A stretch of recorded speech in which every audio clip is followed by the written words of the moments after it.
लिखे तो मुकम्मल होंगे लोग। लो जी हुण तुसीं पास करो, रोको इहनूं सख्त तनकीद। अच्छा जी, ਅਸੀਂ ਤੁਹਾਡੇ ਨਾਲ ਗੁਜ਼ਾਰਿਸ਼ ਕਰਾਂਗੇ, ਜ਼ਰਾਤ ਦੀ ਗੱਲ ਹੋ ਰਹੀ ਹੈ, ਧਰਤੀ ਦੀ ਗੱਲ ਹੋ ਰਹੀ ਹੈ, ਪੰਜਾਬੀ ਜ਼ੁਬਾਨ ਦੀ ਗੱਲ ਹੋ ਰਹੀ ਹੈ, ਪੰਜਾਬੀ ਵਸੇਬ ਦੀ, ਪੰਜਾਬੀ ਵਸੋਂ ਦੀ ਗੱਲ ਹੋ ਰਹੀ ਹੈ, ਰਹਿਤਲ ਬਹਿਤਲ ਦੀ ਗੱਲ ਹੋ ਰਹੀ ਹੈ। ਇਹ ਸਾਰਾ ਨਮੂਨਾ ਮੌਜੂਦ ਹੈ, ਕੁੜ, ਟਿਊਬਵੈਲ, ਹੈਂਡ ਪੰਪ, ਨਲਕਾ, ਮੰਜਾ, ਬੋਰਡ ਦਾ ਦਰਖਤ ਵੀ ਹੈ। ਸਾਰੀਆਂ ਚੀਜ਼ਾਂ ਤੁਹਾਡੇ ਇਸ ਡੇਰੇ ਦੇ ਉੱਤੇ ਮੌਜੂਦ ਨੇ। ਡੰਗਰ ਵੱਛਾ ਵੀ ਬੰਨਿਆ। ਅਸੀਂ ਪਹਿਲਾਂ ਤਾਂ ਤੁਹਾਡੇ ਨਾਲ ਰਿਕੁਐਸਟ ਵੀ ਕਰਾਂਗੇ ਕਿ ਕਾਈਂਡਲੀ ਬਰਾਏ ਮਿਹਰਬਾਨੀ ਇਸ ਕੰਮ ਨੂੰ ਛੱਡਣਾ ਨਾ, ਇਹਦੇ ਵਿੱਚ ਚਾਰਮ ਪੈਦਾ ਕਰੋ। ਗੌਰਮੈਂਟ ਅੱਗੇ ਅਸੀਂ ਬੇਨਤੀ ਵੀ ਕਰਨੇ ਆ, ਤੁਸੀਂ ਵੀ ਕਰੋ ਕਿ ਅਸੀਂ ਇਸ ਕੰਮ ਨੂੰ ਬਿਹਤਰ ਕਰਨਾ, ਮਗਰ ਛੱਡਣਾ ਨਹੀਂ ਜੀ। ਹੁਣ ਤੁਸੀਂ ਦੱਸੋ ਕਿ ਇਸ ਹਵਾਲੇ ਨਾਲ ਮਜ਼ੀਦ ਜ਼ਿਮੀਦਾਰ ਕਿਸ ਤਰ੍ਹਾਂ ਬਿਹਤਰ ਹੋ ਸਕਦੇ ਨੇ, ਤੇ ਗੌਰਮੈਂਟ ਕੋਲ ਜ਼ਾਹਿਰ ਬੇਸਿਕ ਸਾਡਾ ਮੁਤਾਲਬਾ ਤੇ ਮੰਗ ਜਿਹੜੀ ਸਾਡੀ ਗੌਰਮੈਂਟ ਕੋਲ ਜੀ। ਇਹ ਗੌਰਮੈਂਟ ਨੂੰ ਕੋਈ ਆਸਾਨ ਮਤਲਬ ਕੋਈ ਪੈਸੇ ਕਰਜ਼ਾ ਜਿਹੜੇ ਕਰਜ਼ੇ ਦੀ ਸ਼ਕਲ 'ਚ ਦੇਣਾ ਚਾਹੀਦਾ ਕਿ ਜ਼ਿਮੀਦਾਰ ਕੁਛ ਮਤਲਬ ਨਾ ਆਪਣੇ ਪੈਲੀਆਂ ਲੈਵਲ ਕਰਾਵੇ, ਕੋਈ ਖਾਦ ਮਿੱਟੀ ਕੋਈ ਕੁਛ ਮਾਮਲਾਤ ਹੁੰਦੇ ਜਿਹੜੇ ਕਿ ਪੈਸੇ ਦੀ ਵਜ੍ਹਾ ਤੋਂ ਨਹੀਂ ਇਹ ਕਰ ਸਕਦਾ। ਠੀਕ ਹੈ, ਹਾਂਜੀ। ਤੇ ਉਸ ਤੋਂ ਹਟ ਕੇ ਫਿਰ ਉਹੀ ਗੱਲ ਆ ਜਾਂਦੀ ਹੈ ਖਾਦ ਔਰ ਬੀਜ ਦੀ, ਤੇ ਜ਼ਮੀਨ ਦੀ ਜ਼ਰਖੇਜ਼ੀ ਵੀ। ਜ਼ਮੀਨ ਤੇ ਅੱਲਾ ਖੈਰ ਕਰਿਆ ਹੈ, ਜ਼ਰਖੇਜ਼ ਆ ਬਹੁਤ ਜ਼ਿਆਦਾ ਜ਼ਰਖੇਜ਼ ਹੈ, ਇਹਦੇ ਵਿੱਚ ਸ਼ੱਕ ਕੋਈ ਨਹੀਂ ਹੈ।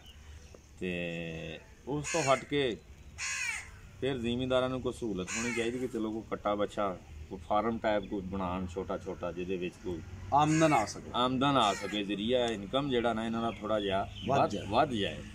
ਇਹ ਲੋ ਪੇਡ ਪਰਸਨ ਲੋਕ ਨੇ ਜ਼ਿਮੀਂਦਾਰ ਸਾਹਿਬ। ਜਿਸ ਬੰਦੇ ਦੀ ਜ਼ਮੀਨ ਜ਼ਿਆਦਾ ਉਹ ਤਾਂ ਚਲੋ ਠੀਕ ਹੈ, ਜਿਹਦੀ ਕੋਈ 2-4 ਕਿੱਲੇ ਉਹਦੀ ਕੋਈ ਖਾਤਾ। ਅੱਛਾ ਜੀ, ਉਹ ਜ਼ਮੀਨ ਜ਼ਿਆਦਾ ਤੁਸੀਂ ਗੱਲ ਕਰ ਰਹੇ ਸੋ ਭਾਈ ਮਨਜ਼ੂਰ, ਉਹਦੇ ਬਾਰੇ ਜੀ ਮੇਰੀ ਰਾਏ ਇਹ ਵੇ ਕਿ ਠੀਕ ਹੈ ਉਹਨਾਂ ਕੋਲ ਪੈਸੇ ਹੈ ਨੇ, ਲੇਕਿਨ ਅਗਰ ਵੇਖਿਆ ਜਾਏ ਨਾ ਸਹੀ ਤਰ੍ਹਾਂ, ਉਹ ਵੀ ਕੋਈ ਜ਼ਰਾਤ ਦੇ ਹਵਾਲੇ ਨਾਲ ਕੋਈ ਬਹੁਤ ਜ਼ਿਆਦਾ ਅਸੀਂ ਉਹਨਾਂ ਨੂੰ ਨਹੀਂ ਕਹਿ ਸਕਦੇ ਕਿ ਉਹ ਕੋਈ ਬਹੁਤ ਜ਼ਿਆਦਾ ਕੋਈ ਰੋਲ ਉਹਨਾਂ ਦਾ ਮੌਜੂਦ ਹੈ।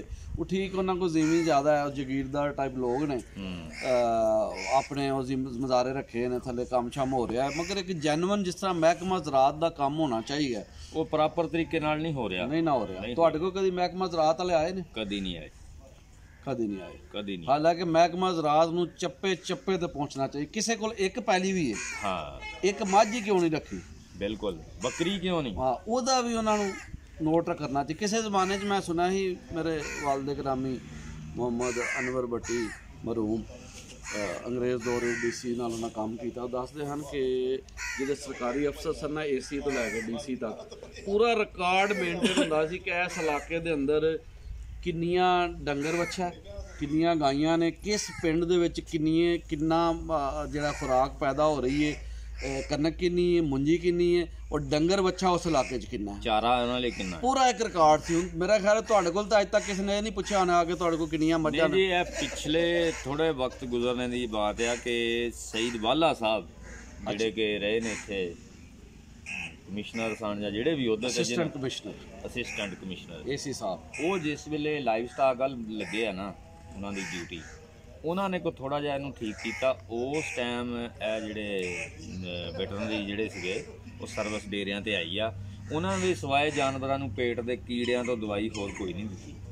ਇਹ ਹੈ ਜੀ, ਬੱਕਰੀ ਨੂੰ 1 ਗੋਲੀ ਦੇ ਦਿਓ, ਤੇ ਗਾਈ ਨੂੰ 2 ਦੇ ਦਿਓ, ਤੇ ਮੱਝ ਨੂੰ 3 ਦੇ ਦਿਓ। ਤੁਹਾਡੀ ਇਸ ਗੱਲ ਤੋਂ ਮੈਨੂੰ ਯਾਦ ਆ ਗਿਆ, ਅਸੀਂ ਜਦੋਂ ਆਪਣੇ ਪਿੰਡ ਉਹਨਾਂ ਨੇ ਵੀ ਇਹ ਕੁਝ ਦਿੱਤਾ, ਲਾਲ ਰੰਗ ਦੇ ਮੋਟਰਸਾਈਕਲ 125 ਦੂਸਰੇ ਤੀਸਰੇ, ਕੋਈ ਮਜ਼ੇ ਵਾਲਾ ਕੰਮ ਕੋਈ ਬਹੁਤ ਉਹਨਾਂ ਵੀ ਨਹੀਂ ਕੀਤਾ। ਮੈਨੂੰ ਇਹਦੇ 'ਚ ਇੱਕ ਲਤੀਫਾ ਕਹਿ ਲਵੋ ਤੇ ਅਲਮੀਆ ਵੀ ਕਹਿ ਲਵੋ, ਲਤੀਫਾ ਵੀ ਤੇ ਅਲਮੀਆ ਵੀ ਹੈ ਕਿ ਮੈਂ ਆਪਣੇ ਛੋਟਾ ਸਾ ਜਦੋਂ ਪਿੰਡ ਦੇ ਵਿੱਚ ਤੇ ਸਾਡੇ ਕੋਲ ਇੱਕ ਝੋਟੀ ਸੀ, ਮੱਝ ਸੂਈ, ਉਹ ਕੱਟਾ ਹੀ ਜਾਂ ਝੋਟੀ ਸੀ ਉਹਦੇ ਪਿੱਛੇ, ਤੇ ਉਹ ਡਾਕਟਰ ਸਾਹਿਬ ਆਏ, ਉਹ ਜਿਹੜੇ ਡਿਸਪੈਂਸਰ ਸਨ ਟੀਕਾ ਲਾਉਂਦੇ ਸਨ, ਉਹਨਾਂ ਮੱਝ ਨੂੰ 1 ਟੀਕਾ ਲਾਇਆ ਤੇ ਉਹ ਝੋਟੀ ਨੂੰ 2।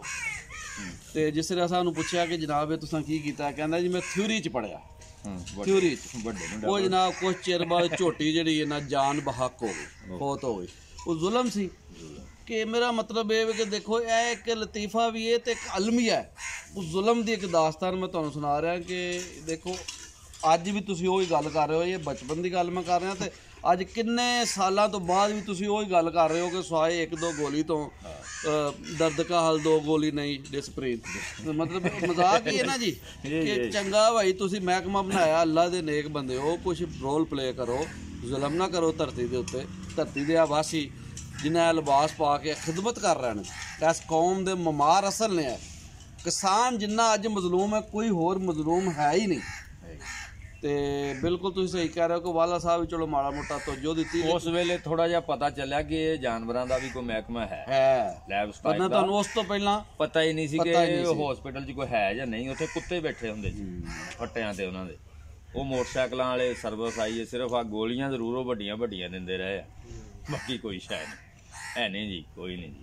ਉਹ ਸਰ ਮੈਨੂੰ ਗੱਲ ਯਾਦ ਆ ਗਈ, ਇਹ ਆ ਕਿ ਸਾਨੂੰ ਇਹ ਪਤਾ ਚੱਲ ਗਿਆ ਕਿ ਉਹ ਮਹਿਕਮਾ ਹੈ ਵੇ ਜਾਨਵਰਾਂ ਦੀ। ਤੁਸੀਂ ਗੱਲ ਕਰ ਰਿਹਾ ਸੋ ਨਾ ਕਿ ਮਹਿਕਮੇ ਦਾ ਹੋਣ ਦਾ ਸਬੂਤ ਮਿਲ ਗਿਆ ਤੁਹਾਨੂੰ। ਅੱਲਾ ਕਰੇ ਕਿ ਹੋਰ ਕੋਈ ਚੰਗੇ ਲੋਕ ਆ ਜਾਣ ਤੇ ਇਹ ਮਹਿਕਮੇ ਜ਼ਿੰਦਾ ਹੋ ਜਾਣ। ਅੱਛੇ ਦੀ ਉਮੀਦ ਰੱਖਣੀ ਚਾਹੀਦੀ, ਅੱਛੇ ਦੀ ਉਮੀਦ ਰੱਖਣੀ ਚਾਹੀਦੀ। ਮਜੂਸੀ ਗੁਨਾਹ ਹੈ। ਤੇ ਇਹਦੇ ਨਾਲ ਅਸੀਂ ਮੈਂ ਉਹ ਵਾਕਿਆਤ ਮੁਖਤਲਿਫ ਜ਼ੇਨ ਚਾਹੁੰਦੇ ਨੇ ਕਿ ਲੋਕਾਂ ਨੇ ਚੱਟਾ ਸਾਹਿਬ ਮੈਨੂੰ ਇਹ ਗੱਲ ਕਰਨ 'ਚ ਕਰਕੇ ਗੱਲ ਭੁਲਾਤੀ। ਚਲੋ ਇਹਨਾਂ ਦੀ ਮਿਹਰਬਾਨੀ ਹੈ ਬਾਹਰ, ਕਿਉਂਕਿ ਚੀਕਾ ਫਾਕਾ ਐਸੋਸੀਏਸ਼ਨ ਦਾ ਤਾਂ ਕੰਮ ਹੀ ਹੈ ਗੱਲ ਲੋਕਾਂ ਨੂੰ ਭੁਲਾਉਣਾ। ਤੇ ਲੋ ਸਰ ਮੈਨੂੰ ਗਈ ਤੇ ਗੱਲ ਭੁੱਲ